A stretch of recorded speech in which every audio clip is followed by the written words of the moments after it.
السلام علیکم ورحمۃ اللہ وبرکاتہ۔ محترم ناظرین، آج کے اس ویڈیو میں ہم بات کریں گے غسل کے بارے میں۔ غسل کرنے کا طریقہ کیا ہے، غسل کے اندر کون کون سی چیزیں فرض ہیں اور سنت طریقے سے کس طرح غسل کیا جائے۔ تو سب سے پہلے تو ایک بات یہ یاد رکھیں کہ غسل کے اندر 3 چیزیں یہ فرض ہیں، یعنی اگر یہ 3 چیزیں ادا نہ ہو تو پھر ہمارا غسل نہیں ہوگا۔ وہ 3 فرض کیا ہیں؟ تو پہلا کلی کرنا، دوسرا ناک میں پانی چڑھانا، اور تیسرا پورے بدن پر پانی بہانا۔ یہ 3 چیزیں غسل کے اندر فرض ہیں، اگر ان میں سے کوئی ایک چیز بھی چھوٹ گئی تو پھر ہمارا غسل ادا نہیں ہوگا۔ کلی کرنے کا طریقہ یہ ہے کہ منہ کے اندر ہر حصے پر پانی پہنچ جائے۔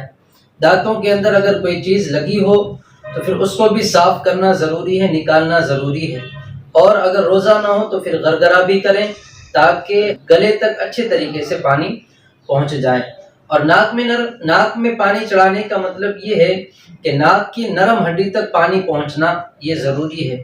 یہ نہیں کہ صرف ناک کو پانی چھو لیا تو پھر ہمارا غسل ہو گیا، ایسا نہیں ہوگا، بلکہ اچھے طریقے سے ناک کی نرم ہڈی تک پانی پہنچانا یہ ضروری ہے۔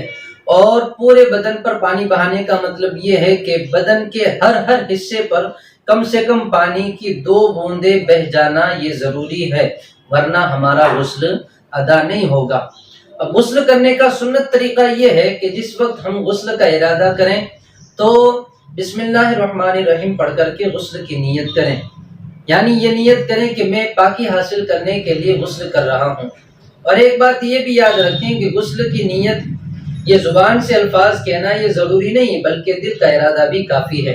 اس کے بعد الٹا پیر غسل خانے میں داخل کریں، اور غسل خانے میں جانے کے بعد ایک بات یہ یاد رکھیں کہ غسل خانے کے اندر کسی بھی طریقے کی کوئی بات چیت کرنا یہ مکروہ ہے۔ بعض لوگ یہ سمجھتے ہیں کہ غسل کرتے وقت کلمہ طیبہ پڑھنا ضروری ہے، کیونکہ جب کلمہ طیبہ پڑھیں گے تبھی ہم پاک ہوں گے۔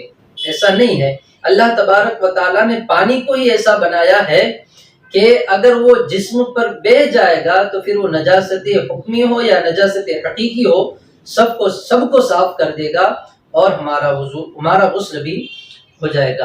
اور ایک بات یہ یاد رکھیں کہ غسل کرتے وقت نہ کعبہ شریف کی طرف چہرہ ہونا چاہیے اور نہ ہی کعبہ شریف کی طرف ہماری پیٹھ ہونی چاہیے۔ اس کے بعد کپڑے نکال کر کے سب سے پہلے 3 مرتبہ دونوں ہاتھوں کو گٹوں تک، کلائیوں تک دھوئیں، اور پھر جسم پر جہاں کہیں نجاست لگی ہو اس جگہ کو دھوئیں، اور استنجا کی جگہ کو دھوئیں، اچھے طریقے سے صاف کریں، اور پھر نماز جیسا وضو کریں۔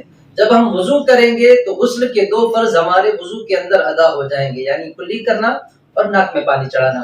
اس کے بعد پورے اچھے طریقے سے وضو کرنے کے بعد پورے جسم پر تیل کی طرح پانی کو لگائیں۔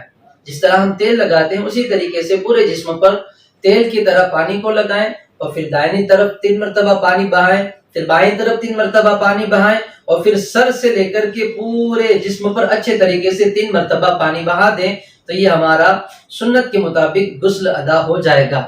سنت کے مطابق غسل کرنے کا ایک فائدہ یہ ہے کہ ہمارا غسل تو ادا ہوگا ہی ہوگا، لیکن ساتھ میں ہمیں غسل کرنے کا ثواب بھی ملے گا۔ اور اگر کسی نے سنت کے مطابق غسل نہیں کیا بلکہ صرف پورے جسم کے اوپر پانی کو بہا دیا تو اس طریقے سے بھی غسل ادا ہو جائے گا، لیکن اس میں ثواب نہیں ملے گا۔